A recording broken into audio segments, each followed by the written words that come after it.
Hey, it's Joe and welcome back to Humanfluence. Reality is filtered. There's a veil between what is and what you're allowed to perceive.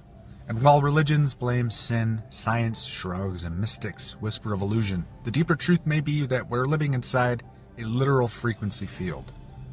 A Saturn-Moon Matrix. Cosmic broadcast system. Designed not to destroy us, but to limit us, to hold us. In a looping construct of time, karma, and emotional energy. Saturn, the ancient god of time and agriculture, known as Kronos, is the planetary lord of limitation, the builder of structure, the keeper of cycles.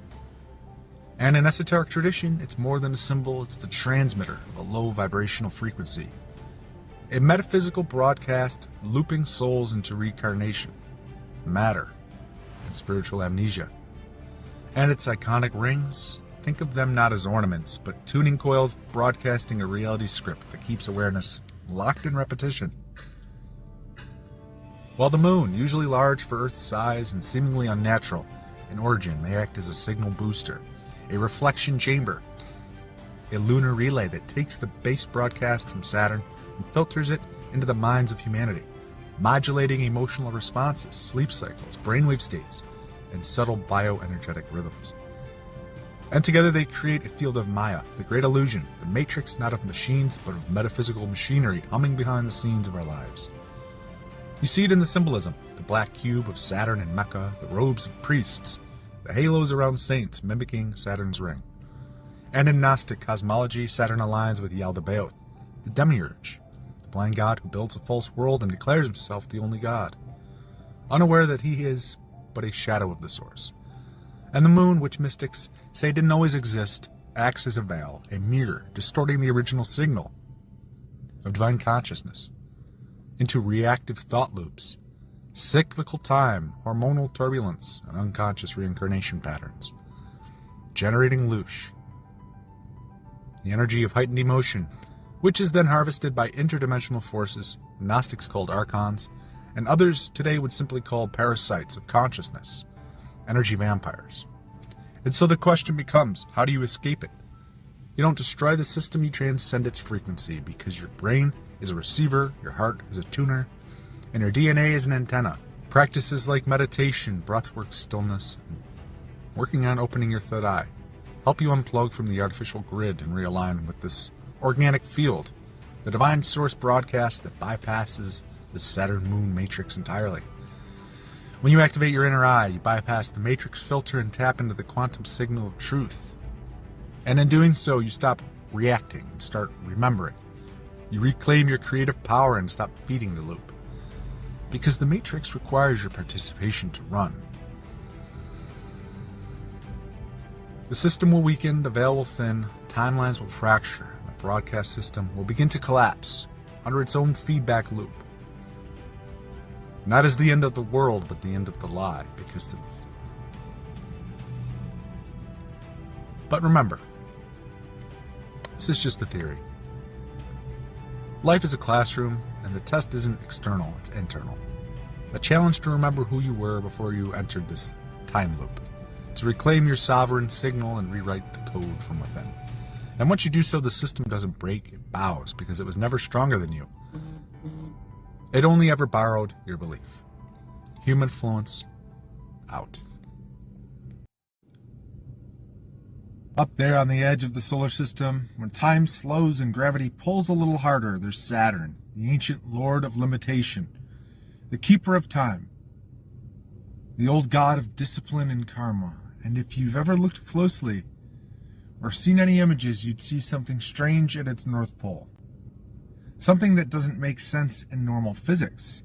A six-sided vortex, a perfect hexagon.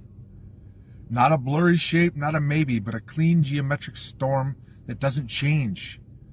Doesn't shift or dissolve, it holds. And that's weird because nature doesn't usually do straight lines like that. Not on that scale. And yet there it is, spinning silently in deep space. A hexagon at the top of the planet that every mystery school, every secret society, and every esoteric system has tied to the god of time and law, and death and restriction. And then you start seeing it everywhere. Not just the hexagon, but what it points to. The cube, the black cube, the three-dimensional form hidden in two, and suddenly, you're not just looking at a planet, you're looking at a symbol. A frequency, a pattern that repeats across ancient ritual, modern architecture, and spiritual metaphysics. Because Saturn isn't just a planet, it's an archetype, a force, a teacher. And the cube, that's its altar, its throne, its containment field, representing form, density, material reality, this 3D world we're locked in, born into, shaped by. And when you look at ancient Mecca, what's at the center? A black cube. When you study Jewish mysticism, what's on the forehead during prayer? A tefillin, a black cube. When you study Gnosticism, you find Saturn as the demiurge, the blind architect of the material prison, and the cube becomes the cell, the cage, the illusion of permanence. And then you see it in corporate logos, in city layouts, and the way skyscrapers form modern altars to the false gods of finance and order and synthetic progress. And maybe, just maybe, this isn't coincidence but design, because occult Saturn worship isn't about bowing to a statue. It's about obeying the invisible laws that keep humanity bound. Time, debt, fear, structure, shame, karma, twisted into control. And yet Saturn isn't evil, not in itself. It's a mirror, a crucible, a system that either crushes or awakens you, depending on your level of consciousness. Because if you worship the cube, if you obey it, it folds you in. But if you understand it, study it, if you transcend it, then it becomes the base for your inner temple, the grounding you need to rise. The black becomes gold, density becomes discipline, the prison becomes passage, and suddenly the same force that bound you becomes the one that tests you, sharpens you, evolves you, and that's the Saturn secret the ancients knew. This force rules form, but it doesn't own your soul unless you let it. In the hexagon, it's a sigil, a signature of pattern, of stability, but also of ritual, geometry, resonance. And when it appears in the sky, it's not just weather, it's a reminder that there's order underneath chaos, that the gods still leave fingerprints on the planets. And maybe that's what the elites, secret societies, the architects of false reality understand. They use Saturn not to worship life, but to control it. They use the cube to box in the soul. And if you don't awaken, you live in a grid of invisible walls, structured time, legal codes, contracts, belief systems, all Saturnian in flavor. And the only way out is through the rings, through the limitations, through the crucifixion of ego that Saturn demands, because only then can you reclaim your time, your karma, your sovereignty, and become what you were before the cube closed in, a being of light who walks through form but isn't bound by it. Saturn is a sick planet, sick in its eeriness, cold detachment, in the way it looms like a cosmic warden at the edge of the known, dressed in rings that look more like shackles than ornaments. Its storms are unnatural, its pole capped with a perfect hexagon that defies the chaos of nature, spinning like some interdimensional symbol of containment, of binding. It radiates a low-frequency hum, eerie and almost synthetic, like a broadcast from a forgotten machine.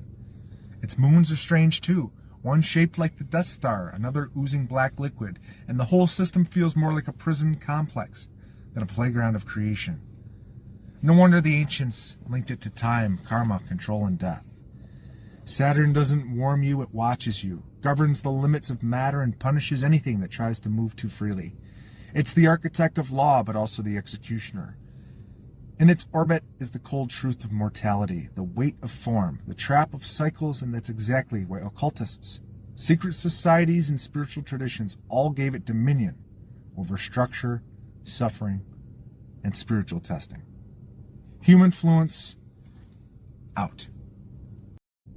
Some temples aren't built to elevate you, they're built to contain you.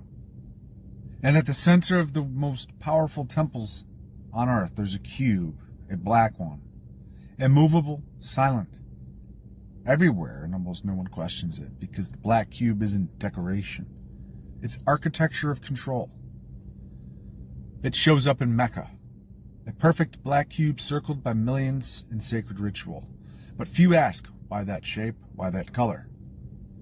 It mirrors the gravitational pull of Saturnian worship, orbit, repetition, order. It shows up in Saturn's North Pole, a massive permanent hexagonal storm. The hexagon, the cube's two-dimensional shadow. Saturn, not just a planet, but a god. El, the ruler of time, limitation, and karma. It shows up in the Jewish tradition. Black cubes worn on the forehead. A literal cube on the third eye, blinding thought to scripture. Worship through structure. It shows up in corporate logos, fashion, tech, finance. The cube is the subconscious signature of power. Form, control, containment. Subtle geometry whispering dominance through design. It shows up in science fiction.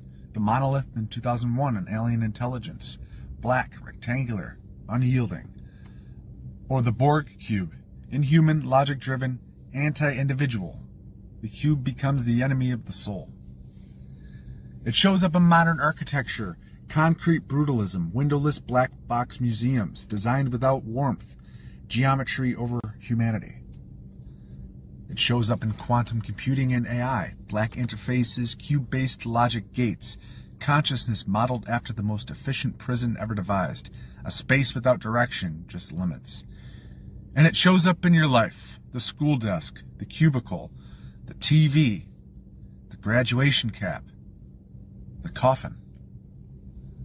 You've been taught to decorate your containment, to love your box, to fear the space beyond it. But this cube, this Saturnian altar, isn't inherently evil. It's the first test. It's compression, like a seed buried in the dark. Like a star just before detonation, it holds power until it implodes. The mystics knew this. To escape the cube, you don't destroy it, you transcend it. You go from square to circle, from law to logos, from form to flame. The cube is the god of order, but beyond order is knowing, and knowing can't be caged. So no, this isn't just about symbols, this is about how you've been trained to bow to form, obey shape, and worship repetition. This is about realizing you were never meant to stay in the box. You were meant to notice it, and once you do, you remember you're not here to worship the cube. You're here to transcend it. You're here to outgrow it. Humanfluence,